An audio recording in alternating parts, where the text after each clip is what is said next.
বেলা 12টা পর্যন্ত চিকিৎসা না পেয়ে বাইরেই পড়েছিলেন রোগী। ওই যুবকের পায়ের উপর দিয়ে চলে যায় লরি। শ্রীরামপুর হাসপাতাল থেকে কলকাতায় রেফার করা হয় ওই যুবককে, কিন্তু আরজি করে আনার পরেও পরিষেবা মেলেনি বলে অভিযোগ। হাসপাতালের পক্ষ থেকে জানানো হয় ডাক্তার না থাকায় কোনো চিকিৎসা হবে না, এমনই অভিযোগ মৃত যুবকের পরিবারের। ঘটনায়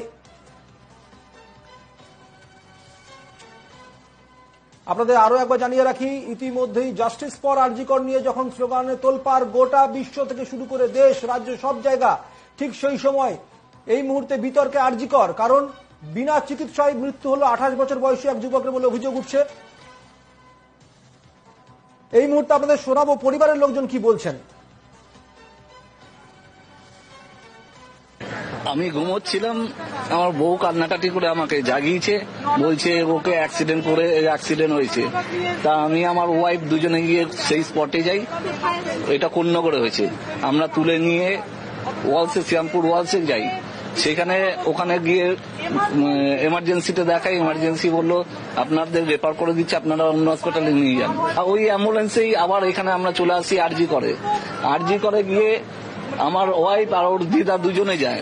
এখানে এসে বললো, ডাক্তার বললো যে এখানে কোনো ডাক্তার নেই, কোনো ট্রিটমেন্ট করছে না, আপনারা অন্য জায়গা নেই। এবার আমার বউ কান্নাকাটি করে সঙ্গে সঙ্গে ফোন করছে, কোনো ট্রিটমেন্ট করছে না। ডাক্তাররা স্লাইন দিল, এই করলো, আর প্রচন্ড পরিমাণে ব্লিডিং হচ্ছে। এই করতে করতে আস্তে আস্তে মারাই গেল ছেলেটা।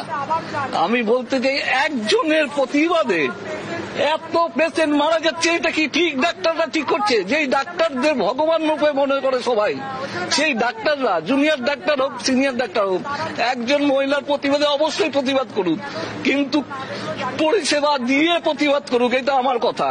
নহলে আমার মতো এরকম আমার ছেলের মতো অনেক পেশেন্ট মারা যাচ্ছে। প্লিজ হাত জোড় করে বলছি, আপনারা প্রতিবাদে আপনারা পরিষেবা দিন প্লিজ।